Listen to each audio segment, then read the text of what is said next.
Ya, salam. Oke, terima kasih untuk kesempatan di hari ini, di mana saya dipercayakan untuk membawa kebenaran firman Tuhan bagi semua teman-teman yang hadir di pagi hari ini. Oke, sebelumnya kita akan berdoa terlebih dahulu untuk mendengarkan kebenaran firman Tuhan. Berdoa mulai. Bapa yang baik, kami bersyukur untuk hari ini, bersyukur untuk penyertaan-Mu dalam kehidupan kami. Terima kasih pagi hari ini kami datang untuk mendengarkan kebenaran firman-Mu. Berfirmanlah Tuhan apa yang ingin Kau sampaikan bagi kami, sehingga kami boleh mengerti dan tahu apa maksud dan isi hati-Mu bagi kami semua. Terima kasih Bapa, di dalam nama Tuhan Yesus, haleluya, amin. Ya, salam teman-teman semua. Oke, ya, apa kabar semuanya? Luar biasa. Yes, kalian semua luar biasa dalam Tuhan, amin. Oke, saudara yang kasih dalam Tuhan, kita sama-sama membuka ayat kebenaran firman Tuhan yang terambil dalam 1 Samuel pasal 1 ayat 4 sampai 10. Saya ulangi lagi, 1 Samuel pasal 1 ayat 4 sampai yang ke-10. Kalau sudah dapat, kita sama-sama membacakannya dalam hitungan yang ketiga. 1, 2, 3. Pada hari Elkana mempersembahkan korban, diberikannya kepada Penina istrinya dan kepada semua anaknya yang laki-laki dan perempuan masing-masing sebagian. Meskipun ia mengasihi Hana, ia memberi kepada Hana hanya satu bagian, sebab Tuhan telah menutup kandungannya. Tetapi madunya selalu menyakiti hatinya, supaya ia gusar, karena Tuhan telah menutup kandungannya. Demikianlah terjadi dari tahun ke tahun. Setiap kali Hana pergi ke rumah Tuhan, Penina menyakiti hati Hana, sehingga ia menangis dan tidak mau makan. Lalu Elkana suaminya berkata kepadanya, Hana, mengapa engkau menangis dan mengapa engkau tidak mau makan? Mengapa hatimu sedih? Bukankah aku lebih berharga bagimu daripada 10 anak laki-laki? Pada suatu kali, setelah habis makan dan minum di Silo, berdirilah Hana, sedang Imam Eli duduk di kursi dekat tiang bait suci Tuhan. Dan dengan hati pedih, ia berdoa kepada Tuhan sambil menangis berseduh-seduh. Ya, terima kasih untuk kerjasamanya dalam membacakan kebenaran firman Tuhan. Dikatakan yang berbahagia adalah mereka yang membacakan dan merenungkan kebenaran firman Tuhan itu. Oke, saudara-saudara yang kasih dalam Tuhan, pagi hari ini saya akan membawakan kebenaran firman Tuhan, terkhusus saya bawa di pemuda dan remaja hari ini. Ya, oke. Teman-teman, dari teks pembacaan firman Tuhan, kita menemukan ada kisah hidup keluarga Elkana. Di dalamnya ada Hana, Penina, di mana dari kisah keluarga ini kita dapat belajar apa arti dari sebuah keluarga atau hidup rukun. Namun teman-teman, pagi hari ini saya berusaha untuk membawa, karena dalam konteks anak muda dan remaja, saya berusaha untuk melihat kisah ini dalam sisi anak muda atau remaja banget gitu. Oke. Tema yang saya bawa dari kebenaran firman Tuhan pagi hari ini adalah akibat dari cinta segitiga. Oke. Dari teks benar firman Tuhan ini, saya menemukan atau saya melihat bahwa ada cinta segitiga di dalamnya. Dan cinta segitiga ini yang akan kita sama-sama pelajari sebagai anak-anak muda di pagi hari ini. Oke, teman-teman yang dikasih dalam Tuhan, dari tema di atas tentang cinta segitiga, saya teringat dengan salah satu lagu orang Timor, ya, lagu Timur. Ada satu lagu yang berkata seperti ini, judul lagu ini lagu dunia. Lagu dunia seperti ini, antara nyaman dan cinta. Oke, teman-teman, kalau teman-teman pemuda tidak tahu lagu ini, jadi lagu ini begini ya, saya nyanyikan. Antara nyaman dan cinta, beta dilema, harus memilih hati persapa beta cinta se, tapi nyaman deng dia asik. Ya, jadi teman-teman, lagu ini dinyanyikan oleh Ona Hatarua. Ona Hatarua, lagu ini ketika dinyanyikan sudah viral sampai saat ini ya. Dari tahun 8 Mei tahun 2020. Oke, lagu ini sudah banyak dinonton ya. Karena lagu ini memang khusus anak muda banget. Jadi lagu ini tuh sangat tenar. Oke. Ya, jadi teman-teman, kembali lagi kepada kebenaran firman Tuhan pagi hari ini. Saya berusaha untuk bagaimana kita melihat teks firman Tuhan ini dengan 4 hal yang harus kita pelajari. Bagaimana akibat atau dampak dari cinta segitiga itu sendiri ya. Oke, yang pertama adalah dampak atau akibat dari cinta segitiga yang pertama itu adalah dilema. Dilema teman-teman. Kita sama-sama melihat di dalam ayat yang kelima. Dilema ya. Kenapa saya bilang ini dilema? Kita lihat ayat yang kelima. Di sini dikatakan, meskipun ia mengasihi Hana, ia memberi kepada Hana hanya satu bagian. Sebab Tuhan telah menutup kandungannya. Nah teman-teman, kenapa ini dikatakan dilema? Nah teman-teman, ini saya mau kasih tahu nih. Teman-teman, Papa Elkana ini, dia sangat mencintai Hana. Dia sangat mengasihi Hana. Tetapi kenyataannya adalah Hana tidak mempunyai anak. Dan ketika ayat ini sangat jelas. Ketika dia memberi kepada Hana itu cuma satu bagian. Ini membuat hati sebagai seorang Elkana, seorang yang sangat mencintai kepada istrinya itu merasa dilema. Karena di ayat sebelumnya itu ayat 4, Elkana memberi kepada Penina dengan anak-anaknya. Berarti otomatis Elkana memberi bagian atau jatahnya itu lebih banyak kepada Penina.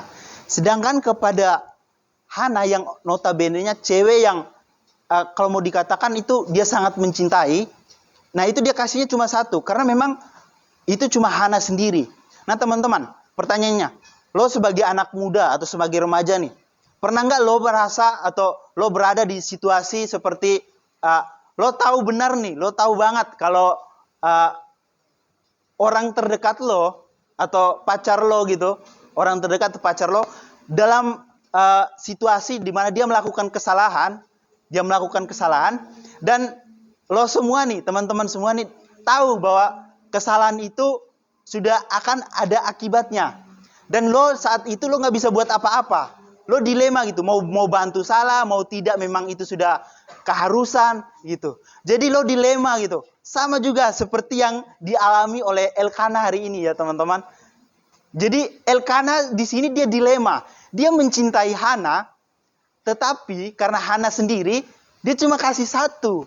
Nah teman-teman, ini yang dinamakan akibat dari cinta segitiga yang pertama. Sebagai teman-teman pemuda remaja itu, akibat cinta segitiga yang pertama adalah lo semua pasti akan merasakan hal dilema. Ini akibat dari cinta segitiga yang pertama. Oke, lantas apa yang akan terjadi kalau seseorang itu atau dia merasa dia dilema atau orang yang melakukan cinta segitiga ini dilema. Lantas apa yang akan terjadi? Poin yang kedua yang akan saya lakukan akibat dari dilema yaitu adanya saling bulian atau bullying. Ya teman-teman tahu bullying ya. Oke, kita sama-sama lihat konteksnya dalam ayat 6 dan 7. Kenapa saya bisa katakan ini bullying? Kita lihat sama-sama ayat 6 dan 7. Di sini dikatakan, tetapi madunya selalu menyakiti hatinya supaya ia gusar, karena Tuhan telah menutup kandungannya. Demikianlah terjadi dari tahun ke tahun. Setiap kali Hana pergi ke rumah Tuhan, Penina menyakiti hati Hana, sehingga ia menangis dan tidak mau makan. Nah teman-teman, kenapa saya kontekskan ayat ini dibilang sebagai bullying? Karena teman-teman bisa lihat sendiri. Di sini Penina selalu membuli atau menghina Hana. Karena Hana tidak memiliki mau dikatakan dia tidak mempunyai anak ya teman-teman. Ya guys, kita kan anak muda nih, remaja. Oke. Guys, ya jadi di sini Hana itu merasa sangat terpojok. Dia dibully setiap hari, di konteks firman Tuhan berkata, setiap tahun di mana Penina sebagai madunya itu membuli dia terus, dibully. Dikatakan, lo nggak punya anak nih, ngapain lo ikut dalam persekutuan kita? Lo nggak bisa buat apa-apa, jadi lo nggak cocok di sini gitu. Jadi dia dibully terus. Nah teman-teman, ini yang mau saya katakan bahwa akibat dari cinta segitiga yaitu saling bully-bulian. Teman-teman mungkin pernah ngerasain nggak?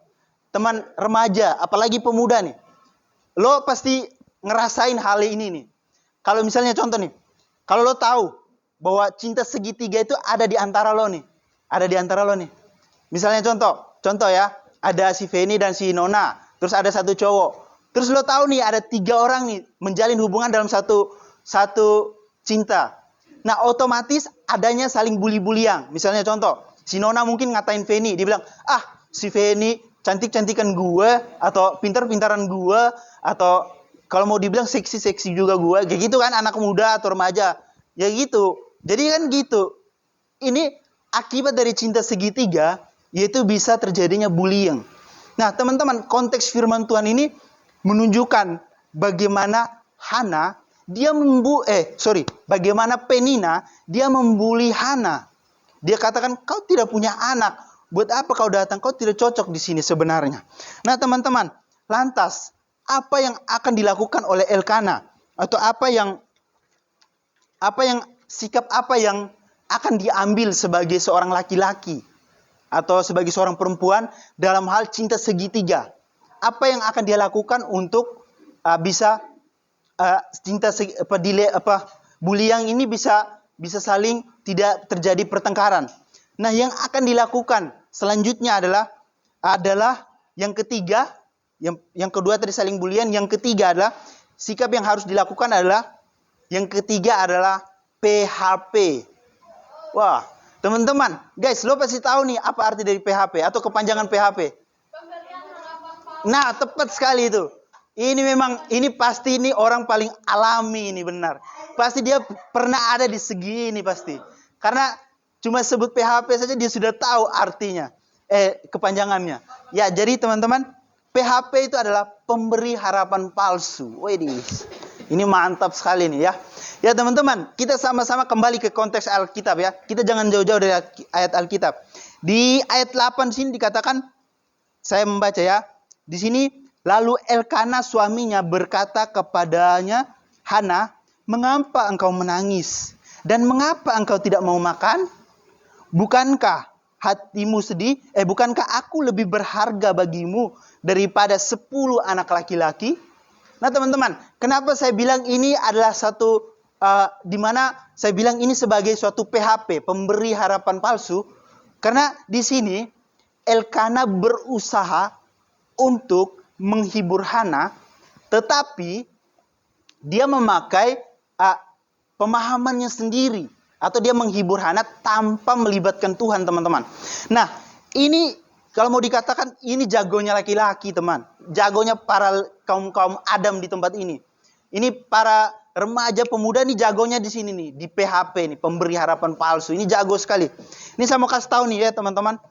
Saya mau kasih tahu, yang pria, lo yang suka gombal, lo yang suka ngerayu, lo yang suka omong-omong manis, pagi hari ini bertobat, teman-teman. Bertobat. Pemuda remaja semua ini bertobat. Kalau lo sering gombal yang tidak berdasar, sering omong-omong yang tidak bersumber, bertobat saudara-saudara, bertobat.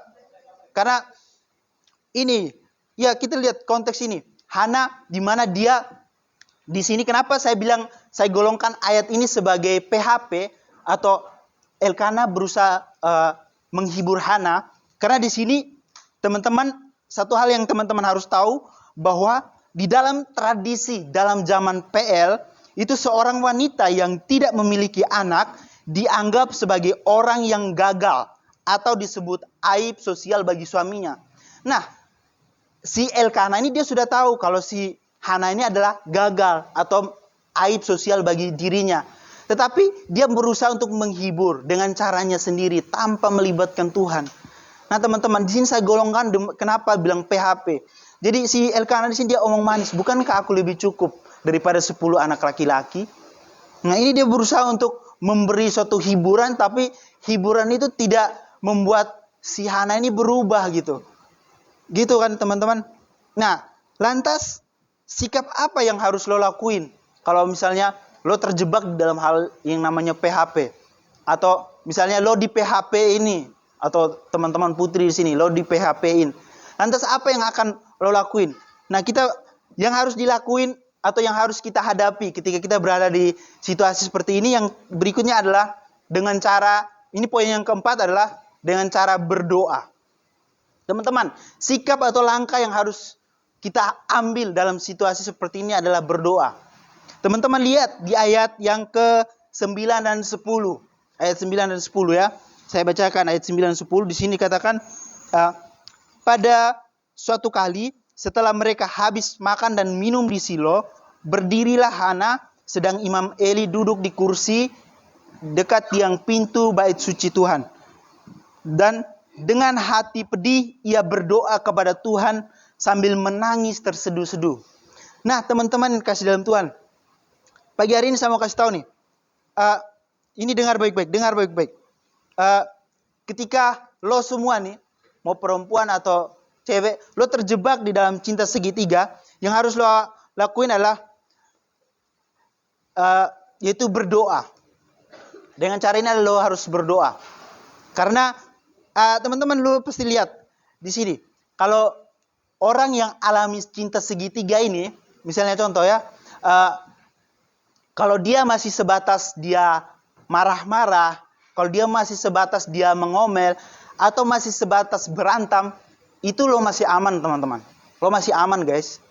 Karena kalau dia mengalami cinta segitiga, dia respeknya itu dia marah terhadap kita, atau dia sempat terjadinya berantem, itu lo masih aman. Tetapi yang bahayanya ini teman-teman, kalau dia tahu bahwa dia mengalami cinta segitiga, tetapi yang dia lakukan adalah dia berdoa atau dia berdiam diri di hadapan Tuhan. Nah, ini teman-teman, ini yang paling bahaya. Teman-teman harus tahu. Teman-teman pasti tahu konsekuensinya ya. Kalau seseorang itu datang ke hadapan Tuhan. Dan teman-teman tahu kalau Tuhan yang bertindak, pasti ini akan membuat teman-teman merasa tidak aman. Atau hubungan itu pasti akan dibawa keluar dari, mungkin cara Tuhan akan membawa teman-teman untuk kembali kepada cinta yang benar. Nah teman-teman yang kasih dalam Tuhan, ini pesan buat kita semua di pagi hari ini. Adalah, kalau kita berada dalam situasi seperti ini, langkah yang tepat adalah kita berdoa di hadapan Tuhan. Biar Tuhan yang bertindak teman-teman. Biar Tuhan yang bertindak. Kalau kita berada dalam yang namanya cinta segitiga, berdoa di hadapan Tuhan. Berdoa biar Tuhan yang bekerja, membantu kita. Kesimpulannya adalah, guys, teman-teman, dari kebenaran firman Tuhan hari ini, kalau lo tahu cinta segitiga itu membuat lo dilema, kalau cinta segitiga itu membuat Anda saling bullying atau saling menjelek-jelekan satu sama lain, kalau lo tahu cinta segitiga itu membuat lo di PHP atau diomong kosong, di janji manis, nah teman-teman, tinggalkan semuanya. Jangan mau terlibat lagi dalam cinta segitiga itu teman-teman. Pagi hari ini kita mau sungguh-sungguh berdoa biar Tuhan yang bertindak atas apa yang terjadi. Nah teman-teman, biar kita mau berdoa, oke? Kita berdoa, kita siapkan hati kita. Saudara atau teman-teman yang kasih dalam Tuhan, saya tidak tahu, mungkin saat ini dari lo semua nih di pagi hari ini, mungkin lo berada di posisi di mana lo berada dalam cinta segitiga. Atau mungkin di antara kalian yang sedang menjalin cinta segitiga, berdoa di hadapan Tuhan dan bertobat sungguh-sungguh. Percayalah, kalau engkau sungguh-sungguh di dalam Tuhan dan melayani Tuhan, percaya Tuhan akan membuka jalan dan Tuhan akan menyediakan jodoh yang terbaik buat lo semua. Nah, oke, kita berdoa. Tuhan, terima kasih untuk kebenaran firman Tuhan di pagi hari ini. Mungkin dari antara kami yang hadir, pemuda remaja yang ada di tempat ini, mungkin terlibat dalam cinta segitiga yang membuat mereka merasa dilema, yang membuat mereka merasa di PHP, yang membuat mereka merasa saling membulian. Tuhan, berikan kami ketegasan untuk kami mengambil langkah untuk berdoa di hadapan-Mu dan meninggalkan semua yang menjadi cinta segitiga itu atau membuat cinta yang tidak berkenal di hadapan-Mu. Terima kasih Tuhan. Ini doa dan ucapan syukur kami di dalam nama Tuhan Yesus. Haleluya. Amin.